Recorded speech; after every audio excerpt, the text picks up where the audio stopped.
alde erantziz. Amets Jordan Arrieta eta Egoitzar Biola Albeniz.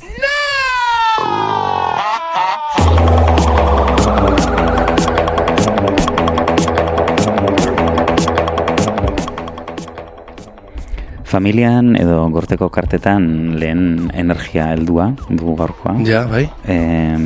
Zemuz iritsigea bastoien erreginara, egoit? Zemuz... Ez dakit energia heldu honekin heldu naizen amets edo nola, esan da. Bai, suak hartua nago gaur ere bai. Uste dela, paloa hau delako. Eta energia heldua izan dara, bai, badute olako suar bat barruan. Su bizkia edo su sosegatua? Eski igual hondikan nago paloko beste kartetan, nago igual hondikan ez dakit, amarraren inguruan edo bai... Amarreko zua enikan ez daitzari. Igual zu horretan erratzen abilez, ez dakit. Zaizu zer moduz, energia honekin konektatzen duzu? Gaurko kartaren erreginaren energiarekin? Izan daiteke, uste dut berdu dara pixkat martxan jarri jakiteko. Ea erreginaren energia den edo bino bai, hor nunbait bada zerbait. Bale, Bai, ez dakit. Batzutan izaten da, ez? Gauzak horrela izan behar, baina baten zu barrutik ez egotea horren horrela. Eta, posten ez gaurtzu hortza delako, eta gian nizuri atxikiko naiz, horrein tartetxo baten, eta heldutu guztetan energia. Seguro baiet. Bai, ez, espero ezagun baiet. Juanca, tu problematic bebé, esta vez junto a Bad Gyal. Me reporto en tu zona, cada día más culona. Por esta cuerpa tú te mudas a Barcelona. La sandalia con blim, el piquete a los Lil Kim. Solo nosotros, no hay nadie más en este Dream Team. Me pregunto más, ¿qué tal se te da mover? Ezagutuko zenuen inoiz bastoien erregina. Alaia eta bizia da, azkarra, humoretsua. Bere presentziak badu magnetikoa den erakarpen bat, sensuala. Pijama eta tximairoekin ere atentzio ematen duena. Espazioa okupatzeko modua da erakargarria. Esaldietan egiten dituen isiunek zain uzten zaituzte. Bere energia kutsakorra da. Ziur dago denaz eta nahi duenaz, eta badaki beste ingan sortzen duena.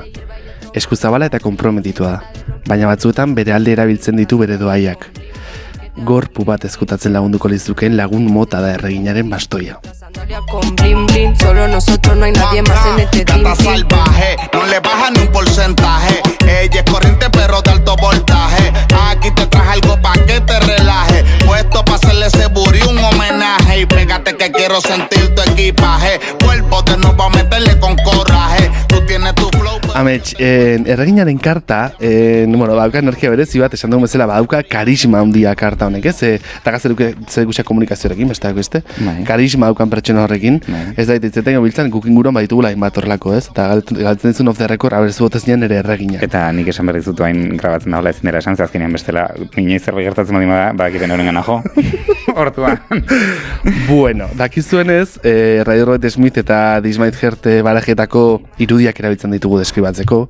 Eta kasu honetan, Radio Robert Smithen karta honetan, bastoien erreginak tronu batean eserita ageri da, ez? Eskuineko eskua gorantz altxatu du, eta bertan bastoi bat darama loratzen hasi dena. Bastoi edo, bastoi bat eskubiko eskuan. Ezkerreko eskuan zer dauka, eguzkilore bat, ez? Eta honek nolabite simbolizatu dezake sormenaren eta bizitzaren simboloa, bai? Emakume honek, erregina den honek, jarrera zuzen eta sendoa dauka, eta bere arpegien segurtasuna eta bere islatzen dira, bestea beste, ez? Bauka ez, energia personifikatu honek zer hori. Atzaldean, tronuaren atzean zeru urdina ikusten da, eta oinpean katu beltz bat eserita. Katu beltza badute baita ere esan nahi mistiko handia, eta Radio Robetek hemen jasotzen du, kasuntan Smithek jasotzen du hemen, ez? Lasai, erne eta misterioetxu dago katu hau. Eta kartaren kolore nagusiak orokorren dia horia, laranja gorria, bere tronaren atzekaldeko partea, eta zer urdina. Bai, badago beste detaile bat ere, hankak irikita ditula erregin honek.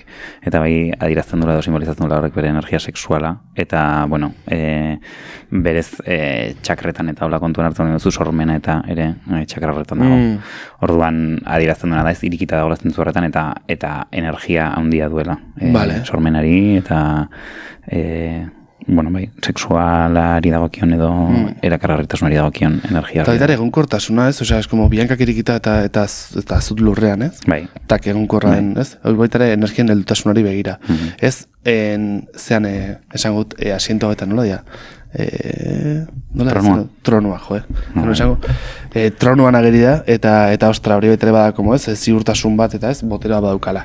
Bale, Dismaid-Heart barajan, apur bat alatzen da rollo guztia, dakizue, Dismaid-Heart dago gaurkotua da, izango litzake energia hauen, tarataren energiaren gaurkotze bat, eta tarot sorta hontan, bastoien erreina leio parean esegita agertzen da, mailan marrazki bat egiten ari da, bai?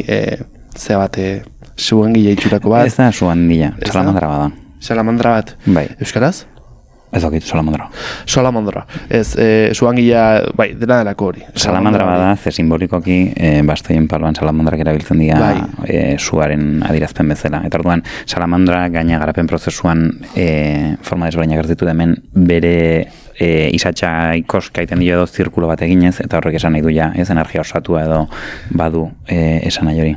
Eta behin da berera ipatzen dugun ziklitzearen kontu hori ere bai, ez? Osea, borobiltasuna eta ez, oso, bai, ez da, idea interesgarri erutzaite berezera hauek hartzea, ez?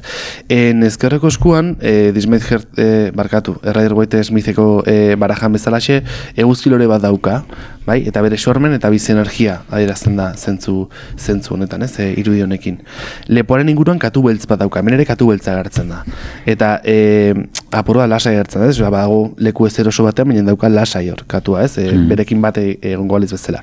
Eta honek baitare badauka zer ikusi intuizioarekin, misterioarekin, adizkidatzearekin, eta baitare botere femininunekin lotzen da katu beltza, ez? Erreginak koloren aldetikan arropa horiska du jantzia. Eta baitare, ikusi egun bezala baraja, pala guzti honetan, suarekin lotzen da, ez? Suaren kolorekin. Arpeian ikusi dezakegunez, irribarre txiki bat dauka, baina da txikia baina sendoa. Eta hori lotzen da oso bere begirada zuzen eta ziurrarekin. Ez? Nola eta ikusiko nuke bere bidea badakila zein den, ez? Badakin oruntzen di joan.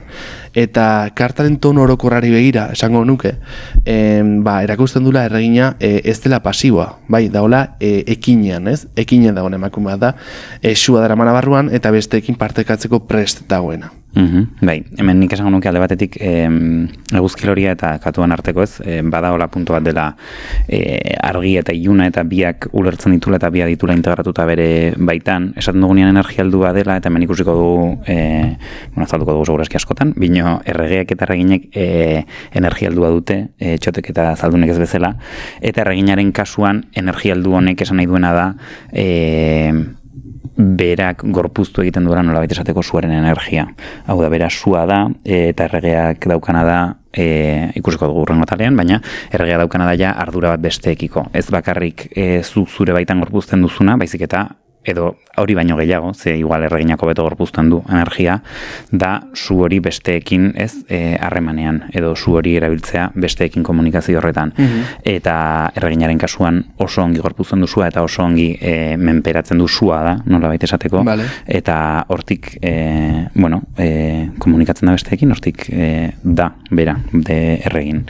Eta hemen, familia honetan badugu familia oso zea da, ez oso pasionala da, daukagu erregina guztiek daukatez, segurtasuna handia eta femininoarekin lotura handia, baina honek bereziki badu erabaki ausartak hartzarekin, edo batzutan igual gehiagi ez ausartutako erabakiekin zerrikusia du, pasionala badauka bai desmodu ezberdina, baina bai kopek eta bai suak igual ez artistikoarekin eta sormenarekin daukate zerrikusia, eta kasu honetan sorkuntza prozesu hori eta islatua ikusten da, ez, Dismaid-Hearteko marrazten ari da, azkenean salamandra.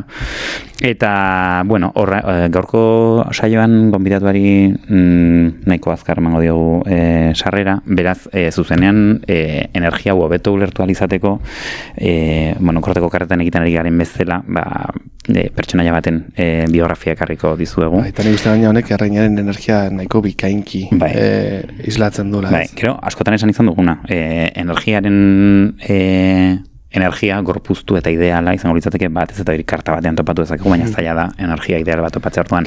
Energiaren energia ez, energiaren erreginaren energia espektro bat da.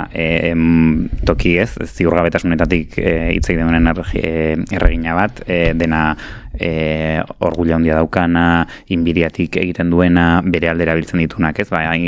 Esango nuke suaren paloak badura pixkat ez, karisma modu maltzurren erabiltzea edo ez, besteak zu pixkat ez, suge zea izatea ez, hipnotizatzen duen suge hori izatea edo badu alde hori, eta gero dago beste aldea dena, zer ikusia dudena uste dut asko, lidergonarekin, besteak defendatzearekin, ez, balioak eta zu hori izatearekin. Orduan, uste dut hemen pertsonaia karismatiko asko ditugula eta arrotasuna dutenak eta asko gogorre lan egiten dutenak eta aldaketa ikusten dutenak, ez? Suaren energiarekin oso lotura handia daukana. Eta hor, hau prestatzen adibide asko tortzen zitzaizkigun, izan daitezkela Angela Davis, izan daitezkela Silvia Rivera. Gertatzen dena da, alde batetik, Angela Davisekin pentsatzen genuna zen, ez? Bai da adibide bat, askotan entzun izan duguna, eta garrantzirik handu gabe, eta egunen batean segura eskitzen dugu Angela Davisen inguruan bukatuko dugu. Baina bagenun gogo ekartzeko, igual besteren bat, ezaguna dena ere, oso ezaguna, baina askotan igual ez zain aipatua, ezakit nola esan. Eta, Txabela Vargas aipatzea pentsatu dugu, energiaren energia azaltzeko zein denez. Txabela Vargasi esan dezakeguna da, jaiotzez, etzela ez Txabela, eta ez mexikarra, naiz eta askok ala uste duten. Txabela Vargas... Mexikoko oso ez, personajea da. Oso mexikarra, eta bere musika guztia. Berekotzate dute ez. Bai. Eta berak, nik ezakit, ez dut bilatu bino, berak ere ezakit bere burua mexikartzat zuen. Txabela Vargas izan ere, 1919an jaio zen, Costa Rican, baina Mexikon bizi izan zen eta sortu zuen bere ibilbide guztia. Esaten dute, bere biografiek eta berak ere elkarrizketetan esan zuen, bere familiak berak ere errefuxiatu egin zuela eta Costa Rican bertan ere komunitateak ez, baztertu egin zuela, bai jarrera eta bai adierazpen aldetik gizontzat ikusten zutelako edo gizonen gauzak egiten zituelako. Maskulino zelako. Maskulino egia, garai horretarako. Eta orduan, nahiko gaizki pasa zuen bere haurtzaro gaztaroan Costa Rican, jasan zuen ere poliomelitis izeneko gaixotasun bat eta virus bat iaia itxu utzi zuena. Eta, berak esaten du adibidez hemen anekdota bezala, txaman batzuk sendatu zutela, eta hortik izan zuela harremana haiekin.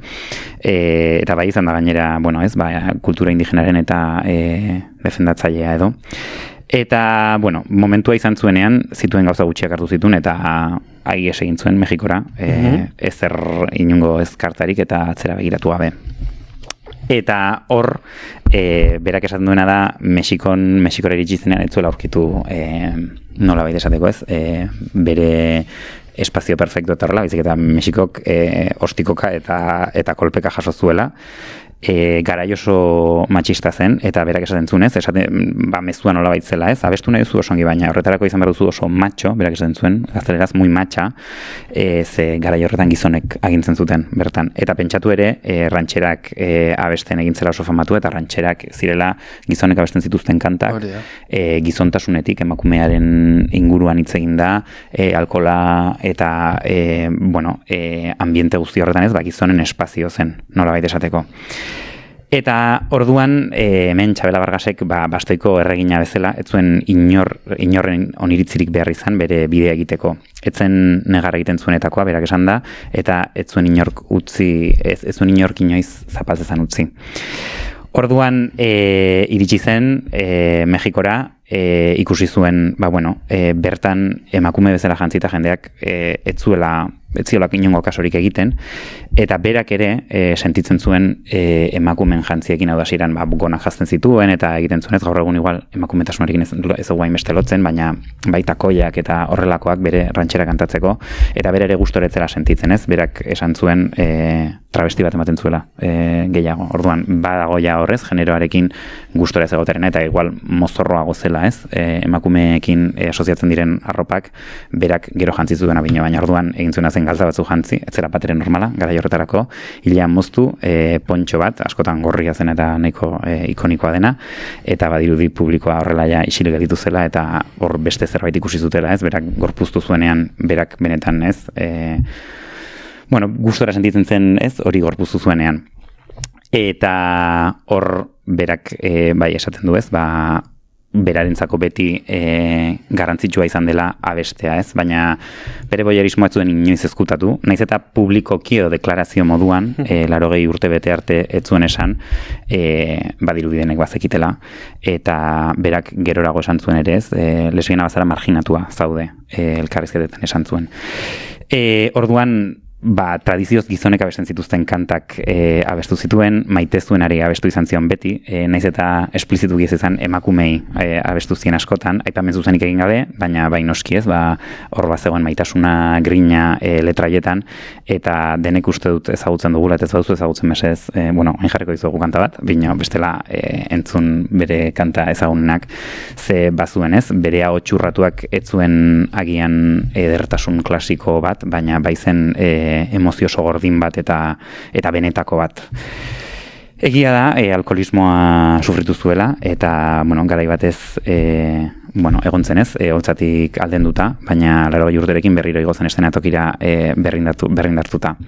Esan behar da, ez dela inoiz mainstreamaren parte izan, baina bai jaso dula errekonozimendua agian behartzuena baina beranduago.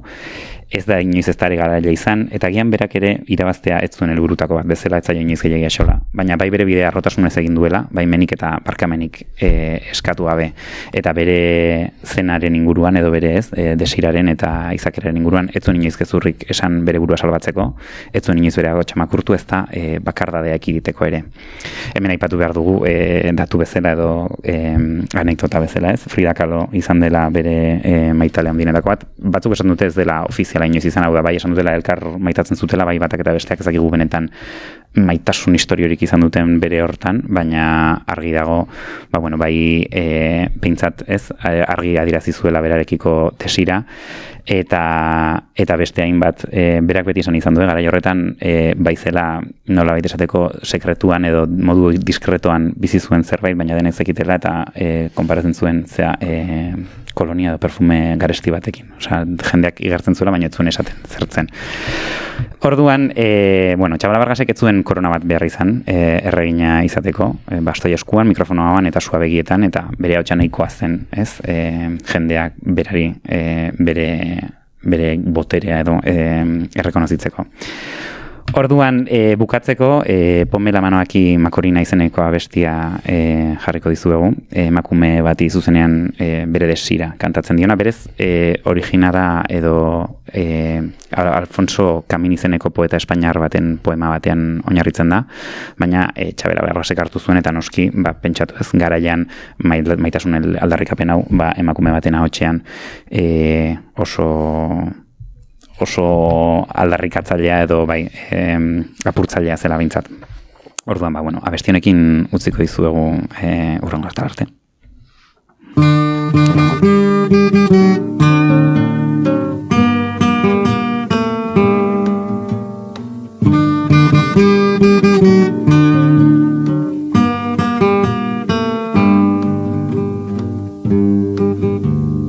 Ponme la mano aquí, Macorina, ponme la mano aquí.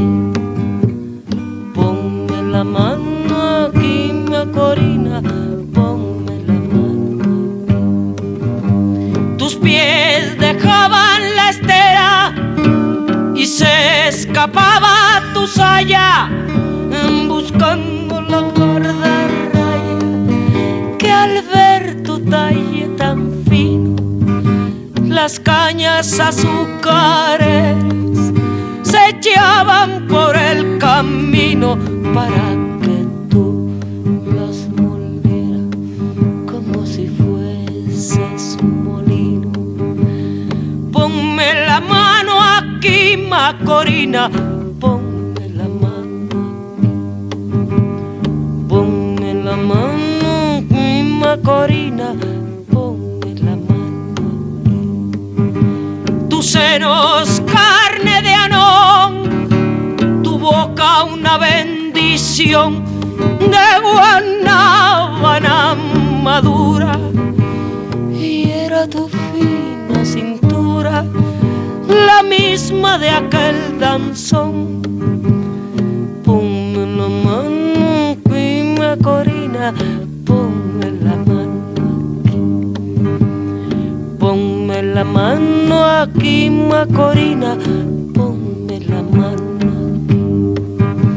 Después el amanecer que de mis brazos te lleva y yo sin saber qué hacer de aquel olor a mujer, a mango y a caña nueva con que me llenaste al son caliente de aquel danzón. Ponme la mano aquí, Macorina, ponme la mano aquí. Ponme la mano aquí, Macorina, ponme la mano aquí.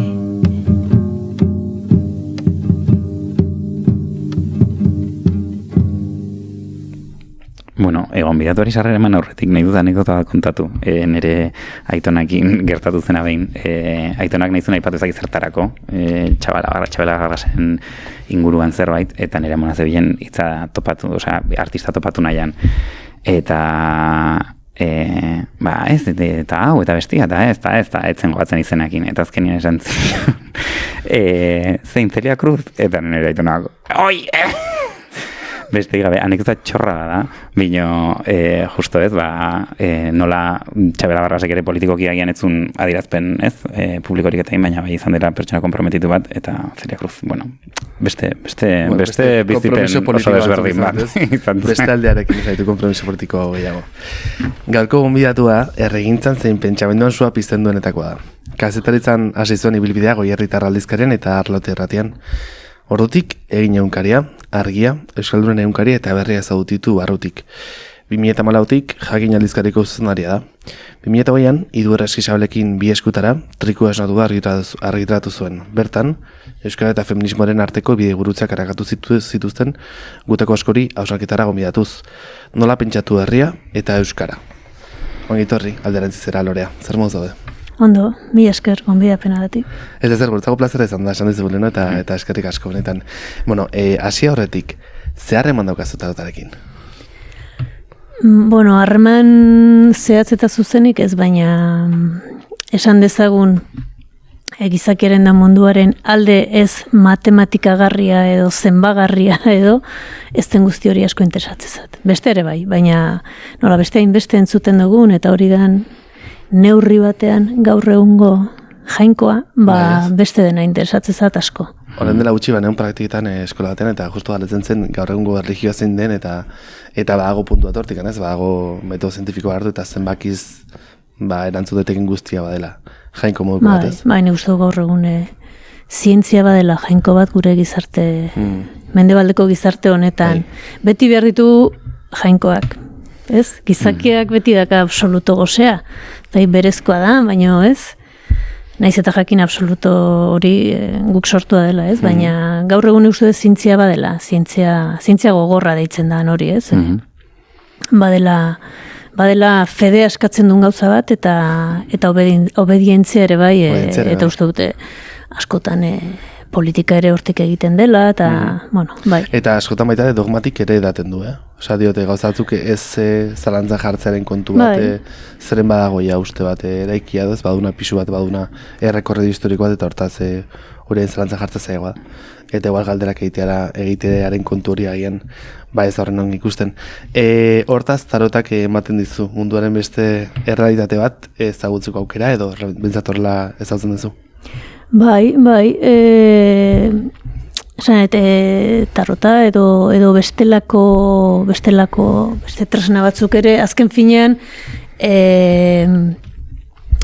norbere buruari galderak egiteko modu bada, eta tarte bat hartzekoa, edo zure burua behartzekoa, edo zure burua, edo zure ingurukoak edo behartzekoa, pentsatzera, ez? Zertan ari gara, nondi gatoz, zer egingo genuke, nola sentitzen gara momentu hontan, zer gertatu zaigu, edo zer ari gara provokatzen, ez? Hori galdetzeko modu bada, eta batzuetan galdera horiek ez ditugu egiten, baina agian holako jolas, komatxo artean, jolas garrantzitsu batekin balio du horretarako, ez? Eta, bueno, alde hortatik. Interesante zeren gu ere bai agian aitzaki horrekin hasi ginen nahi gabean saio hau egiten dela apura galditu eta gauzen inguruan igual sakontxago pentsatu edo ez, hausnartzeko aitzakiaz jakin gabe ere. Euskara eta feminismoan arteko elkarlan harreman modukoa proposatzen duzu Euskara eta bere gora pentsatzeko liburu honetan, ez? Epatu dizugun trikoa esatu liburuan, baina hortan sortu horretik kazetaritzari begira nahiko nuke jarri, ez? Egin eta egunkarian aritu zinen 30. hamarkadan, amaiera horretan, inguru horretan, eta galdetu nahi genizun, apur bat garaiko argazki batek hartzaldera, nolako zen kazetaritza garai hartan? Da oso galdera irikia, bakigu baina, ze argazki egingo zen eguke? Esango nuke alde batetik, teknologikoki beste mundu bat, esan guk internet gabeko kazetaritzarekin hasi ginen, eta justu ordenagailuekin, baina gu baino nizte esango dizut, 2-3 urte zarragoek idazteko makinarekin. Guk harrapatu genuen hor muga. Nik horatzen naiz fakultaterako lehenengo kursora sartu baino lehen udan mekanografia kurso bat egin nula, eta ordura arte ikasleak juten ginelako, juten zialako idazteko makinarekin, ez? Gu iritsi ginen eta ja ordenagailuak sartu zian lehenengo urtea, esan bueno, zertako inenik mekanografia. Bueno, idazten, ez? Igual ordenagailuan ebalio du, baina, ordurako ja zan zarkitutako gauza bat. Holako ordun horrek beste zerbait ematen dizu, ez? Eta nola zan, baliabideak asko eragiten dute, seguraski kazetaritza pausatuago bat ala beharrez, eta benetan, ni prensa idatzian jarduten nun, eta orduan prensa idatziaren irudi klasikoa alegia. Atzo gertatua bihar irakurriko duzu, bai? Eta hori horrela zen, eta gaur egun hori ez da horrela, gaur egun gertatu ahala kontatu behar da, izan prentsa idatzea edo izan beste dozein. Gaur egun esango dugu edabideak nastuta daudela denak direla idatzizkoak, irudizkoak eta audioak edo dena batera dijoala, ez? Orduan, bazegoen hori, horrek bere galde olnoak bazituen, ez? Motelago, pausatuago, seguraski. Naiz eta lan egitea gehiago kostatzen zen, prozesua luzeagoa zen, idazten zenuenetik, fotolitoa egiten zen arte, geroztak izar, fotoa sartu argazkilariak ekarri, hori dana oso luzea zen orain 5 minututan idatzi eta hori botatzen duzu bere ala ez. Eta gero, bazen garai nik esango nuke, ni politikoki esango nuke garai oso polarizatua zela, zirela, Eta orduan nik esango nuke euskal gizartean bazegoela polarizazio politiko handi bat, eta euskalgintzara edo kulturgintzara ekarrita baita ere bazegoela, ez? Olako, gutxiesten bat, edo, bazterreko, edo inkomodo, edo deseroso zan sektore bat, eta oso berezitua, esango nuke. Orduan, boterea edo status quoa mantetzen zuten beste edabidekiko eta horrela. Polarizazio zabiltzen entziten da, status quo mantentza aldera lan egite dutenak eta hori haien arrakalatzen saiatzen dienak, ez? Eta gero, politikoki indarkeriaren adirazpide asko eta gizarte oso banatua, eta, kazetaritza egiteko eremu gogor xamarra. Baina, nik uste gauza interesganteak egin zirela baita ere. Gero adibidez, gaur egun igual erronketako batez, kazetaritzan edo ipatzen den asko da fake newsen kontu guztia, eta ez zaila den gaur egun hain azkar mugitzen denean informazioa eta horrela hoiek benetan kontrastatzea eta erraz zabaltzen den gezurra, baina atzea begira ere, nahi ez, ezak zarantza den, bino badakigu ere ez, beti egon dien gauza batzuk diela, ez? Osea, egia kontatzea ez dela beti, ez? Medio guztien, ez dut esango kazetariak, baina medio guztien helburua izan, eta egia kontatuta ere, segun zer kontatzen duzun, edo nondik kontatzen duzun, gauzak asko desitxuratu daitezkela. Ba, nik uste du gaina zola egia absolutua ez da existitzen. Esan nahi dute, egon daitezke gertaera baten edo errealitate edo fenomeno politiko soziokultural baten aurrean, ba, interpretazio diferenteak, bueno, gertaerak daude hori egia da, gertatu dira gauza batzuk, eta horren gainean, ba, begirada bat, ikuspuntu bat, zer hartu behar da kontutan, hori ulertzeko, hori zeratzeko, ez? Orduan, bueno, aipatu danean garai polarizatuak horrekin ere harremana du, esan nahi dute, bueno, azken finean botere harreman sortzen da edo ba, garai hartan nik gogoratzen dut Euskaldun egunkari itxi zutenean, ez? Eta hor, liburu atera genuen gezurrari du, ez? Osa, esan nahi dute gezur politiko baten gainean. Erekitzen guztia. Karo, eta hori bagenekion guk, baina bazekin euskal gizarteak, eta bazekin euskal gizarte osoak, gero beste batzuk hori ez zuten defendatu nahi izan, bueno, bazeudelako interes politiko eta ekonomiko eta badaudelako aldiro, ez, garai bakoitzean daudelako, baina fake newsen kontu hau edo nolabait gezurra erabiltzea aktualitatearen gainean, bai? Helburu politiko batzuk edo ekonomikoak edo botere batzuk lortzeko nik uste hori beti gertatu dela. Eta gaur ere bai.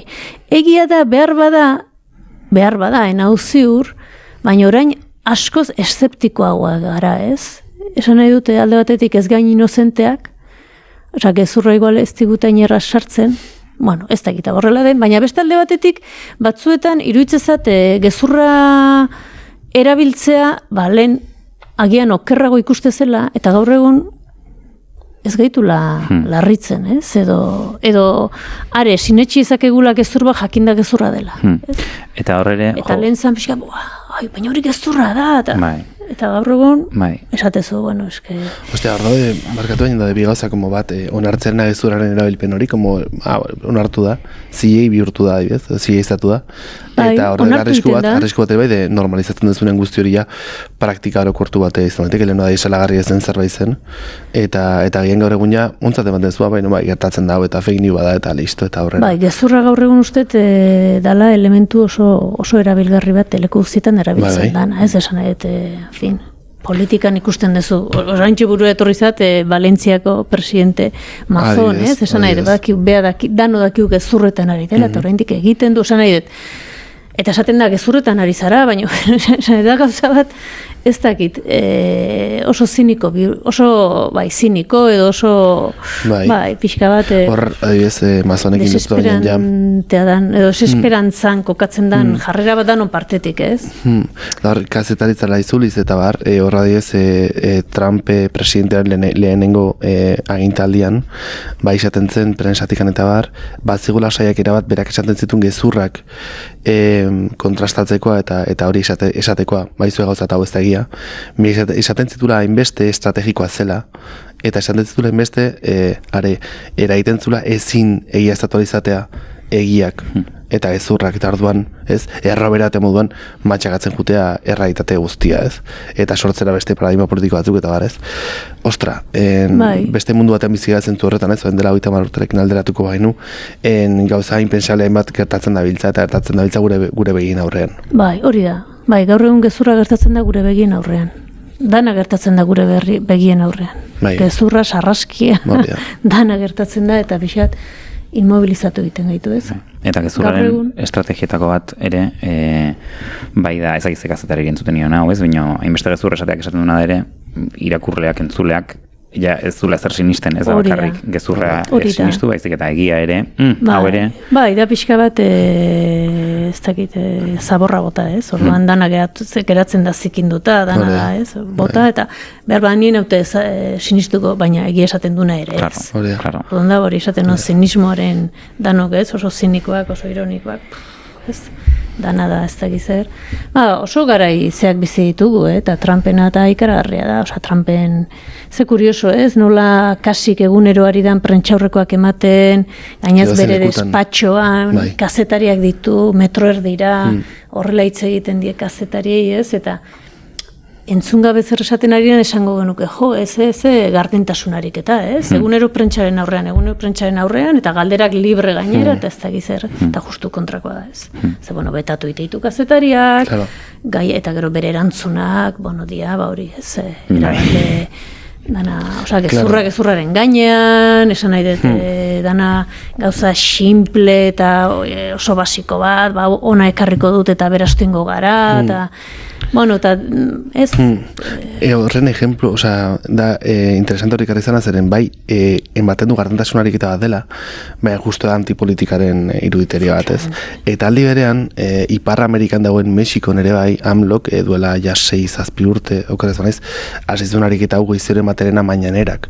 Andrés Manuel López Obradorek egiten ditu goizero, egiten zitun, eta horregun nahi ditu Claudia Sheinbaumek, dela bertako presidenta, eta egiten mañanerak esplikatzeko zertan dabiltzan, eta dia prentxari irikitako bilerak, eta goizeko ez da 7 ematen dituen, 7 bi orduko adien, eta dijoa informatzen egiten da bien guztia datuekin, ez da izertan datu beste, eta interesante izan ari da bez, Amerikako estatu batuak eta Mexikon arteko atazka guzti horretan, arantzelen kontuarekin tasi zenan Mexikorekin batez eta Kanadarekin ondela 3 hilabetea, hor nolazi joan dena ez egiaztatzen edo ez esaten gabiltzaiten negoziazioko ladijoaz, eta ez dakit baitera askotan gabiltzan begiratzen denbora guztian izugarrizko histrionismoa ekartzen duen personaje bati, eta ez gabiltzan begiratzen mundun baian, edo inkluso maila lokalean, ditugun bestelako referente eta praktikei zeinak balio dezaketen helduleku bezala. Erabat ados. Gertatzen dena, mainstream deitzen dugun edo korronte nagusi hori informazioaren eta inoiz baino indartsuagoa da. Bazterrak gero eta bilatu egin behar dituzu, ez? Hori azken urtetako joera bate bada, ez da? Globalizazioa esaten da, eta globalizazioa da mundiala delako, baina ez globalizazioa esan dezagun denok hartzen dugu parte, ez? Hor dago korronte bakar batek lortzen du sartzea leku guztietan, ez? Eta hori da daukezuna, eta hori edabide sozialetatik, komunikabitatik konstantea da, ez? Eta bere arriskuak ditu, lehen esan dut, ironikoak gea, zinikoak gea, ez dugu sinisten, baina egia da baita ere ezer siniste ez duena prest dagoela dena sinisteko. Ez? Eta hori arriskua handia da. Ze bai, ez dugu ezer sinisten, baina gero esaten digute ez da gizer, eta esatezu, hori ez da horrela. Eta gaikea defendatzeko disparate bat, ez? Bai, ez dakin nun ez da gizer gertatu da, eta ez da egia. Orduan, oso gizarte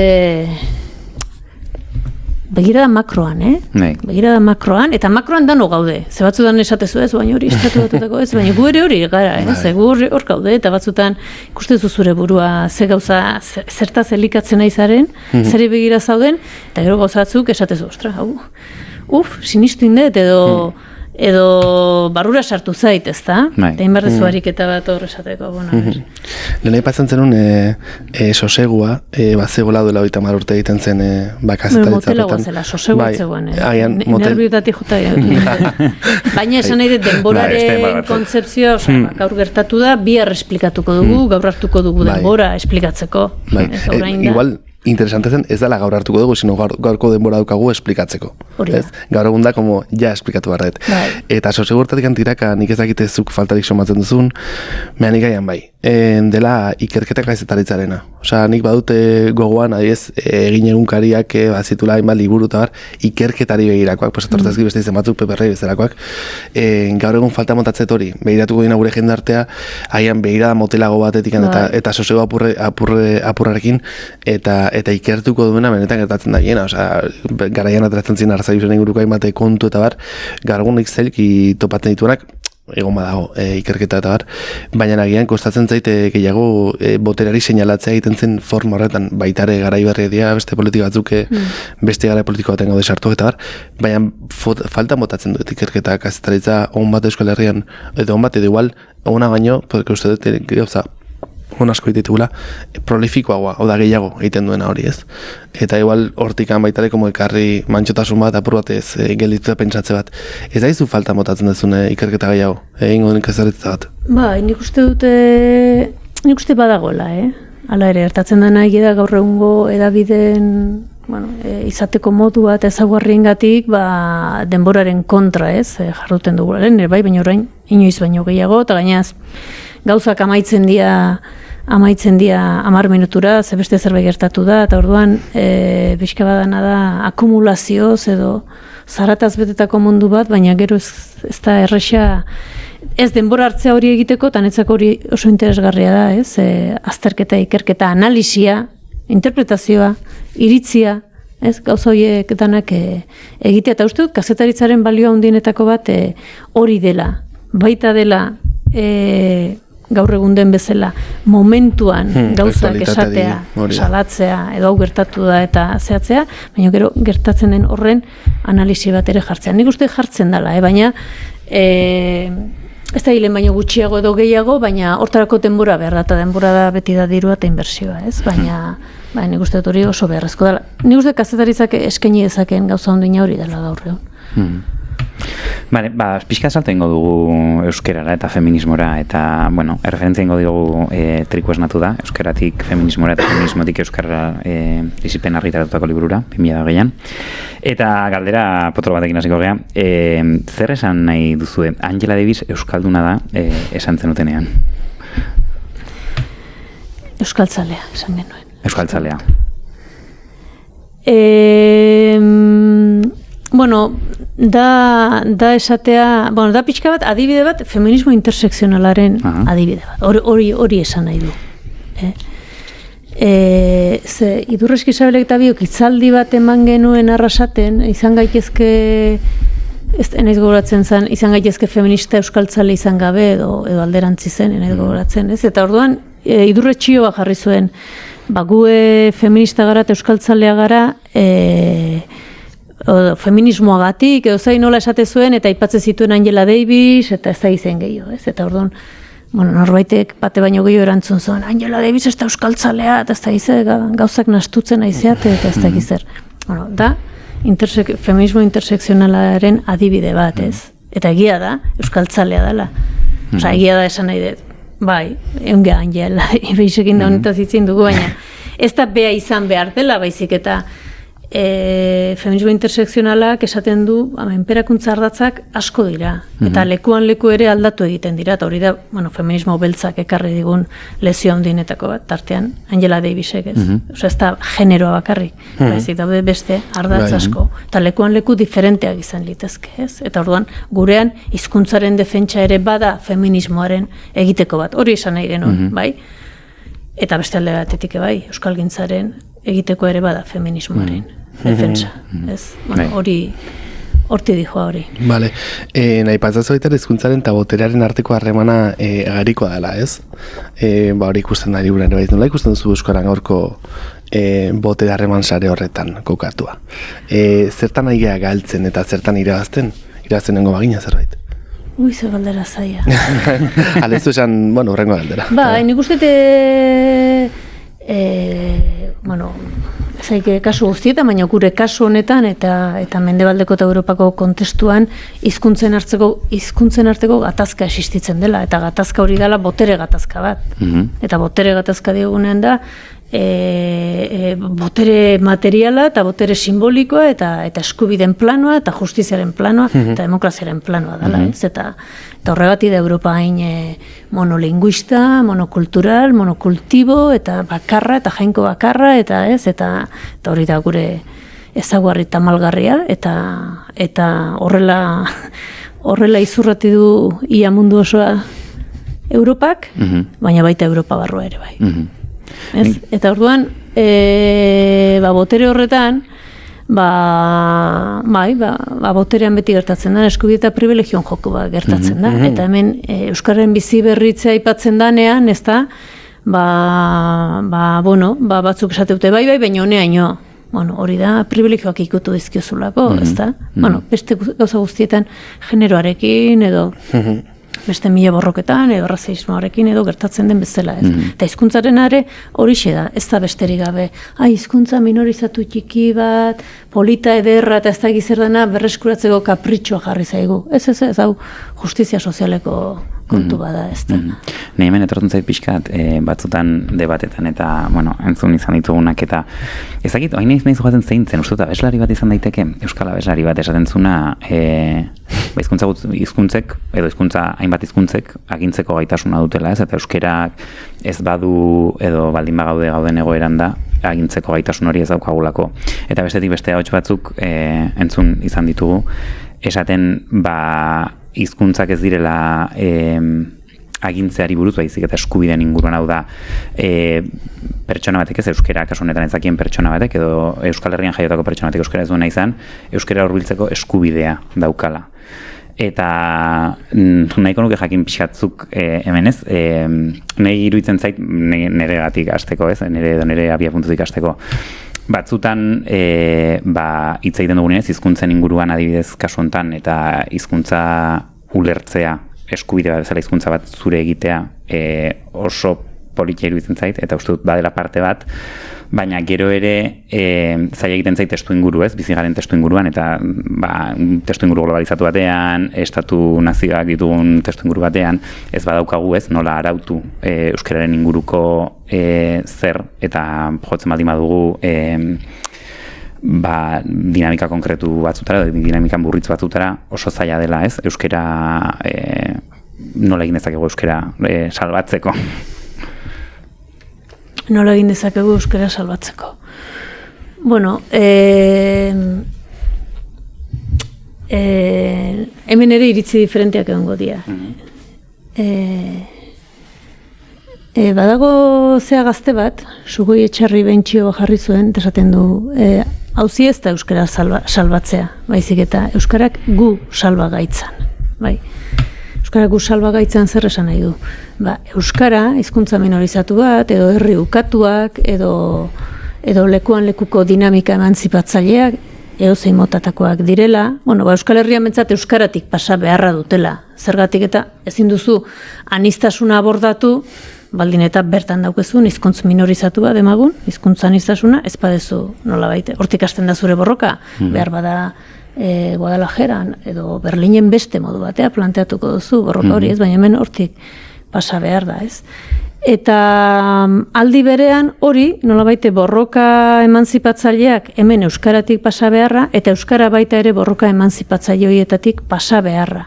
Eta beste alde batetik, esango nuke maila makroan, ez? Gaur egungo gure gizarte eta azken aldian, ez?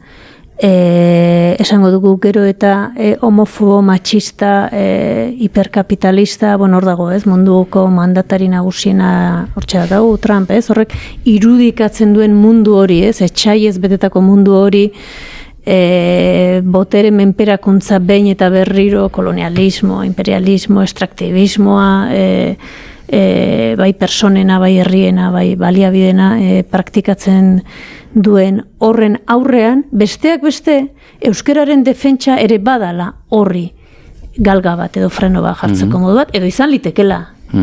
Euskara izango da, ezagik zer izangoan, baina izan leike baita fascista eta aldeanoa eta razista eta matxista. Eta segureski bada. Beste hizkuntza guztiak bezala. Baina nik esatet, baina izan daiteke baita beste hori. Eta bere ezaugarri minorizatu, ukatu hori nolabait munduaren kontra edo gaur egungo statuskoaren kontra bizi nahi batu alabearrez egin behar horretan, ez? Aukera eder badu, irudikatuko duen mundu berri hori ez dadin izan orain dagoena baina gu jarrita, baizik eta bidean egin dezagun guztiontzako justizia eta berdintasuna ekarriko duen mundu bat, ez? Osea, ezin dugu guretzako euskaldun bezala justizia eskatu, beste batzuentzat ez badugu eskatzen. Pixka bat, begirada holistiko bat. Nei asko esateiate baina hori zuri dituko zaizu. Bai, jakina, nei iruditzezat, hau da proposamen bat. Hau ez da hola etorriko, edo egingo dugu, ez dugu egingo. Igual erabakitzen dugu faxista batzuk izan nahi dugula eta Trumpekin liatu. Igual hori izango gara eta igual salbatuko gaitu, ez dakit. Nundi salbatuko gaitu? Zertara salbatuko gaitu, zertara kondenatu, ez? Nik, igual ez dakit esplikatu dudan noa pixkat hizkuntzaren adibidez, ez? Hizkuntza eskuratzetik edo hizkuntza gure zehara izatea, ez? Askotan esaten zaigula hartzen ditugunean berdin zait, ez? Imaginatu, adibide konkretua jarriko ditut, edo gertatu izan dienak duela gutxin ere inguruan, ez? Lagun bat, hitzaldi bat proposatzen diote, talde batetik ezakitu kontatu ezaketan egia esan. Kontatu lasai, eta ero ez da gutzu.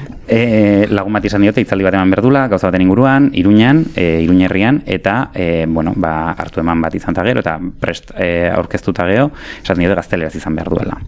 Eta nola batzutan euskera ez, segun zen lagunak ez esan zuen, eta ez doa hitzaldi egitea. badirudi ez, guk inposatu egiten dugun hizkuntza bat, eta hortik pixkat ez, botere edo ez, guk ez didogula espazio ematen beste berdintzait. Euskera behartu egiten dugula pertsona batzuri ez, euskeraz hitz egitera edo euskeraz egotera, euskeraz gauzak egiten ditugunean, eta ez ditugula beste hainbat errealitate kontuan hartzen. Kontua da hemen ez, niretzako, eta hortik nahi nunez, alternatiba da, daukagula hizkuntza bat oso boteretsua dena, boterea daukana, eta inposatu egiten dena berdintzait medioen bitartez, telebistaren bitartez, sare sozialen bitartez, eta ikusi dezakegu, nire ustez, gure generazioko euskararen egoera idealizatu gabe, baina ni irakaslea naiz, eta nik 16 urteko pertsonen artean, ikastola batean, familia ez, oso konkretu batzuk ditugunean, eta inguru nahiko euskaldunekoa dienean, behaiek itzen duen euskera kopurua edo euskeraren zen portzentaiak itzen duen euskeraz eta bizien euskeraz oso txikia da eta niretzako kezkagarria pentsatu nahi dut ere nerabezaroaren kontua dela eta bueltatzen diela ez uste dut askok behintzat badutela euskeraren garrantzia ulertzen dutela eta badirela ez euskeraren aldeko baina noski horrez badaude erreferente nagusiak eta dituzten makinaria guztia beste hizkuntza batzutan funtzionatzen du. Eta leheno igual gure txikitasunetik eta bino bagenitun hor, bai nolabaiteko bloke batzuk edo izan daitekela guk marrazkizunak euskaraz entzuten genitun. Guk bagenitun ez, telesaiak euskaraz genitun eta gaur egun Netflix edo horrelako erraldoiekin oso toki desplazatuan gelditzen da euskera eta pixkat boterearen inguruko hausnarketa horretan esan nahi nuna zen, ez guk gurea defendatu nahi dugunean, badirudi boterea erabiltzen dugula, eta besteek ere, gertatzena besteek dutela bere boterea estaltzeko gaitasuna ere ezain da handia ezkutatu dezaketela, nolabait esateko. Hori da ez, Goitzek esan du botere harreman bat, ez? Ni uste feminismoarekin alderatuta argiago ikusten dugula, ez? Esan nahi, genero menperakuntza inork ez du zalantzan jartzen. Ia inork esan genezake gizarte honetan, eta politikak egiten die, eta horrelako kontuak, ez? Egia da, feminismoari ere gero eta gehiago entzuten da zeharena, ez da? Bai, feminismoa bai, edo genero berdintasuna bai, baina ez zaite pasa. Osea, feminista izatetik, feminazi izatera, ez? Osea, da, pixka bat zure eremutxotik irten eta zure auzi orokor eta politiko gisa planteatzen duzunean, esateizu, lasai. Zaite pasata, egon zaite pixkatatzean. Hori, borroka guztiekin. Eta euskararekin berdina hartatzea. Euskara maila bat arte onargarria da, baina politizatzen danean, hau da, eskubideen eremura eraman, edo justiziaren eremura, edo demokraziaren eremura eraman, orduan esateizue, inposatzaile bat, baztertzaile bat, eta euskal taliban bat zarela, ez? Eta da, hain zuzen, zure eskubide plenoak ezin dituzulako egikaritu. Eta egia da, gero diskursoi guk sinistu egiten ditugula. Bai, zenik nire inguruan eta gaztei entzuten diet, baina hori inposatzea da. Ez inposatzea da, hizkuntza nagusi supramazista bat jartzea obligazioz ikasi behar, eta hori horrela da, obligazioz jakin behar dugu espainola eta euskara jakitea da, norberaren zehatzen duen. Orduan, egida konfusio hori sortzen dara eta guk ere sinisten dugula, ez? Bergatu. Esan. Interesante da, egiten duzun intersekzionalitatearen aplikazio bat zeren nahian, baitara askotan zabaltzen da zertuen lehentasuna. Eta hori da askotan baita ere militantziz parran gertatzen den zerbait, ez euskararen kontuarekin adibidez gertatu izan da eta gertatzen da egotea hizkuntza ezberdinak dituen jendea eta elkarrekin artikulatu nahi izana eta elkarrekin borrokatzeko hori da behar bat izatea eta kasu horretan adibidez bai espazio batzuetan eta ez bilatu izan da beti hori ez hainbat dinamika garatu izatea euskara eman izateko baina nio hartu naiz nire ibilbidean askotan albolatzen den lehenengo leharroetako bat badela euskara egin izatea efizientziaren izenean, erosotasunaren izenean eta bar. Eta are, eta hori da pixate niretzako oso bortita egin zitzaidan, are, hori ez, jendateke akusatzea zu euskara duzulako eta euskara zegin nahi zulako espazio hori, zu akusatzea kolonial moduan ez. Eta ostra, deserosotu izan dit ez da horrek asko, eta baita ere asko hausnarrera eraman eta pentsatzera eraman, ez? Ulertzen da baita ere intersekzionalitatera gerturatzen genean bakoitza bere gorputz eta bere biografia eta bere bizipen eta zapalkutzekin gerturatzen dela kontzeptu horretara, baina nik banun bentsate entendimendua zela horrek agian eman behar izula aipatuzun behira holistiko hau da, ekartzena zapalkuntzan hitzak eta elkar lotuz elkarrekin lan egitea. Ez? Eta horiei denei begira, eta ez, mailakatu gabe begiratzea, ez? Eta bai eman izan di beldurra, beldurra baino agian ezin eguna, ikustea badagola mailakatza, eta agian ematen zaiola, lerro batzuei bere biziko pixua, eta beste batzuei bastante gutxiagokoa, eta egia da, batzuk agian eguneroko ogiarekin dagataz erikusia, eta beste batzuk agian ezen beste.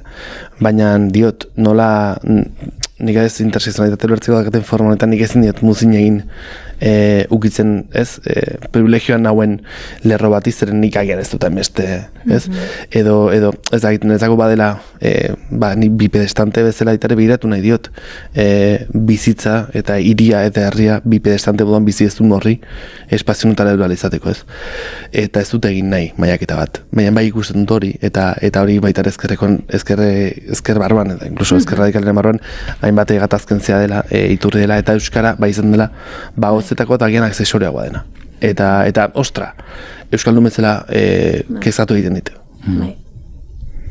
Bai, hori da ez, intersekzionalitatea da aliantzen politika bat, edo izan beharko luke, eta ez zapaldu metro bat. Ez ni zapaldago, ez zu zapaldago, ez. Eta hori gertatzen da, eta bueno, ne uste dute egia da euskararena oso merke saltzen dala, ez? Oain, euskararen erabilera koloniala dala, hori espainolez esaten badizute, oso esan nahi dute, ez? Bereziki esango dizute gainaz behar bada zaiteko edo Erta Amerikati datozen, kolonizazio prozesua historikoa deitu izan dugun hoien benetan pairatu duten hoiek, ez? Baina espainolez mintzo direnak. Bueno, esan nahi dizut, esplizitatzea ariketak behin da berriz egin barria eta behin da berriz, eta mai gainean jarri ardatzak eta hitz egin, eta hori dana. Prozesu gatazkatxu bat izango da, eta bueno, dagoeneko bada gatazkatxu bat, ez? Osea, militantzia esan dezagun ezkerreko aipatu duzu, edo pixka bat militantzia aurrera zale, edo, ez? Aldatzaile horien baitan ere gertatzen da, baina nik uste borroka horiek ezin ditugula galdu. Eta gauzak nik ulertzen dut, ardaz diferenteak daude, ez? Menperakuntza ardaz diferentea, eta bakoitzak bere gorputzuan ditunak, ez? Baina, bueno, min bat sentitzen duna gai izan behar du beste minak sentitzeko, ez? Hori da ariketa, ez? Eta hor, Angela Davis lehen aipatu duzuela, Angela Davisek badauka esaldi bat, esaten duna, ez da ingeles ez guainitzaizkit. Nola zen? Baina, bueno, gutxora esan nahi du, batek aurrera egiten duenean, beste denek ere urrats bat eman behar dute aurrera.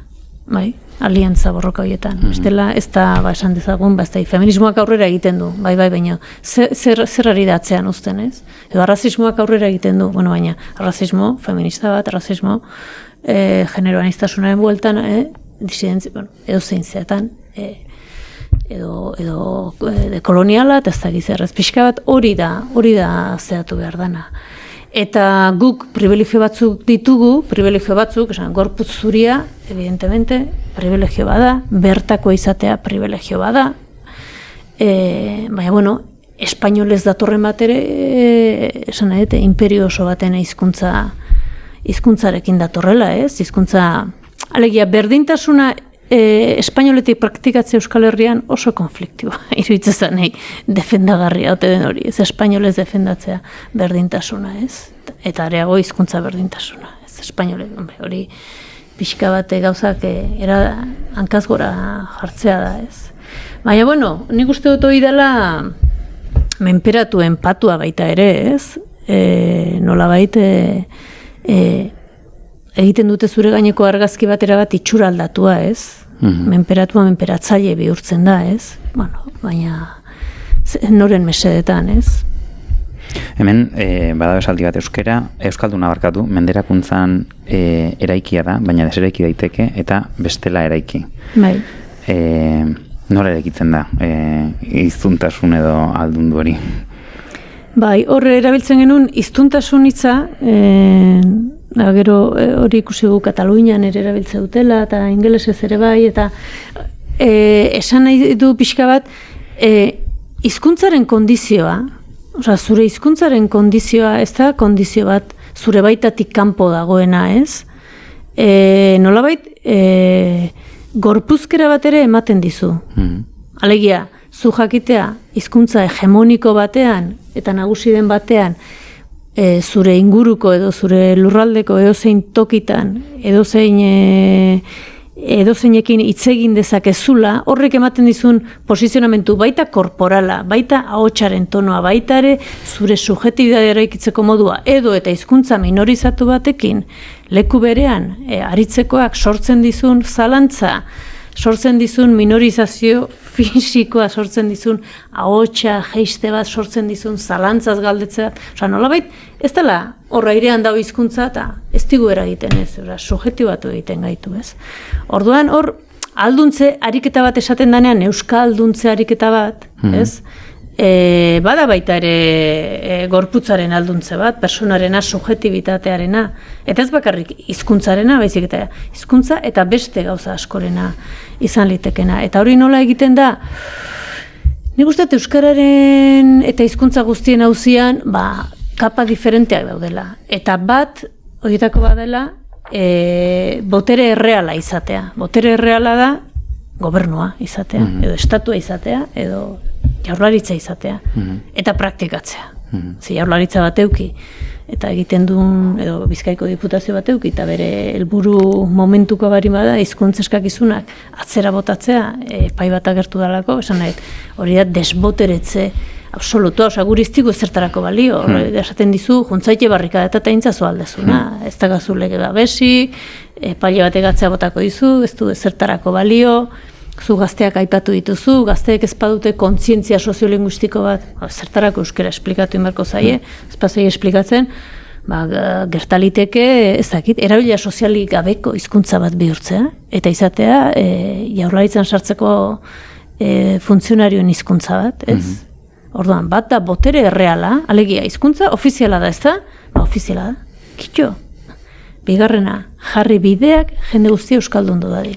Baina ez bakarri funtzionarioak, osea, 2 urtez, soldata eta guzti euskara ikasteko, eta gainez askok ez dute ikasten. Ez? Jarri baldintza hori, eskagizuna enpresei, eskatu, ez? Ezindunei, goizeko 6etan behar dituzu klaseak, izango dituzu. Gaueko 10etan, gaueko 10etan. Igandetan, doain.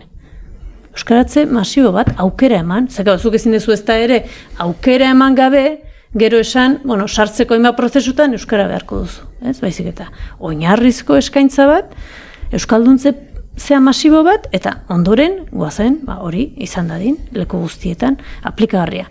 Bere denborekin, lekuan leku, barakaldon modu batera, eta honen beste batera, bai, baina, helburu horrekin, ezin dana izan, elite bat euskaldunduko dugu, eta horri biliko dia zeran, eta besteanak, ez da izen bat ordu, ez da izen bat diru, ez da izen, guazen jartzea.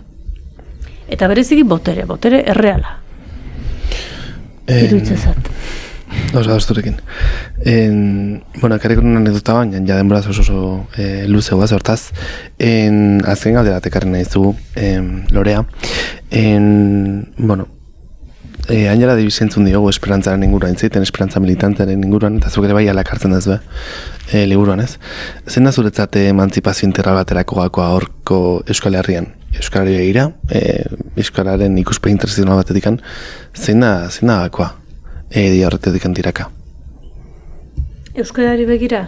Guztiari begira? Bai. Nik esango nuke, euskara eta feminismoak biak zehatuta, baina pentsatuta beste leku askotara aplikatu litekela. Feminismoaren kasuan esan genezake, eta esaten du, feminismo liberalak edo instituzionalak, esaten du, feminismoa ez, genero berdintasuna. Gizon da emakumea berdinak izatea. Eta galdera, benetan hori nahi deu? benetan hori nahikoa da, edo feminismoak zerbait gehiago planteatzen du beste mundu bat, ez? Orduan, euskararen bizi berritzean, hizkuntzen berdintasuna, espainola eta gaztelaniaren berdintasuna, administrazioan da leku guztietan. Hori nahikoa da, hori bilatzen dugu, edo aprobetxatuko dugu bidaia hau zerbait gehiago eraldatzeko, ez? Osa, izateko, euskararen bitartez, nolabait, gizarte eraldaketa batzuk bideratzeko, gizarte justuago bat, berdinzaleago bat, eta bizigarriago bat lortzeko. Eta nik hor kokatzen den ere burua, eta iruditzezat euskalgintzaren, kulturgintzaren edo Euskal Herriko oroar, esango nuke, emantzipazioen aldeko mugimendu eta indarrasko ere hor dagoela. Osea, hizkuntzak funtzio badu, ez per se bizi dadin, baizik biziarazi dezan gizarte justuago bat, ez? Eta uste dute hori izan litekela, edo niri horrek balio dit. Komplikatua da? Bai. Gatazkatsua da? Bai. Baina, esango nuke merezi duela, uste baiet. Barrakin gelituko, Bai. Hori, mi esker gaurkoan gure etortzeagatik. Jumainolen, esatu nahi genitzun azken abesti bat, zuk proposatzea eta esatea zergatik anotatu duzun abesti hori. Aukeratu dut Mercedes Sosaren Todo Cambia. Zergatik. Lehen Txabela Vargas aipatu duzuelako eta Mercedes Sosa ere badalako diferentea, baina, bada indigenismotik ere datorren, beste emakume izateko beste modu bat, beste zera bat, ez zuria, ez europarra, beste zerbait da. Eta kantu hori bereziki oso ederra iruditzezat, eta letra zoragarria da, alegia, dana aldatzen da, zorionez, eta dana alda dadila. Euskarazko bersio eder badago, Miren Amorizaren letrarekin, eta dena aldatzen da, eta ni ere alda nadin, ez? Eta gu ere alda gaitezken, alba dago berako. Eskerrik asko, Lorea. Eta horren arte. Aio, berarte.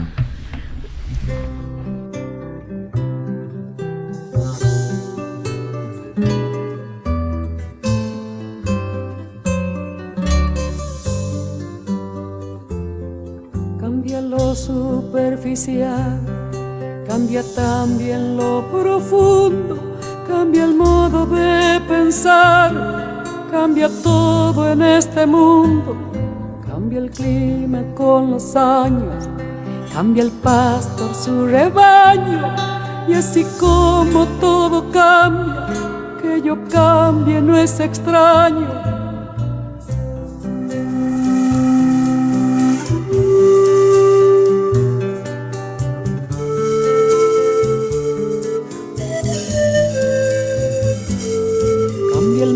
Fino brillante, de mano en mano su brillo, cambia el nido el pajarillo, cambia el sentir un amante, cambia el rumbo el caminante, aunque esto le cause daño. Y así como todo cambia, que yo cambie no es extraño. Cambia, todo cambia. Cambia, todo cambia. Cambia, todo cambia. Cambia, todo cambia.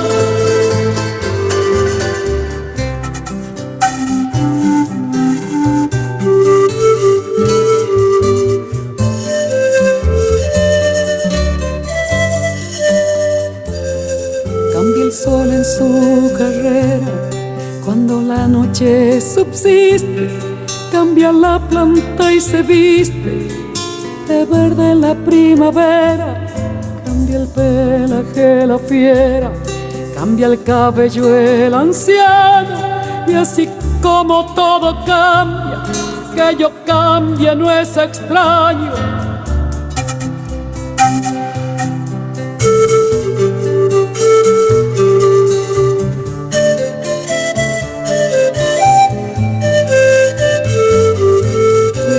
Cambia mi amor, por más lejos que me encuentre, ni el recuerdo ni el dolor de mi pueblo y de mi gente. Lo que cambió ayer tendrá que cambiar mañana, así como cambio yo en esta tierra lejana. Cambia, todo cambia. Cambia, todo cambia. Cambia, todo cambia.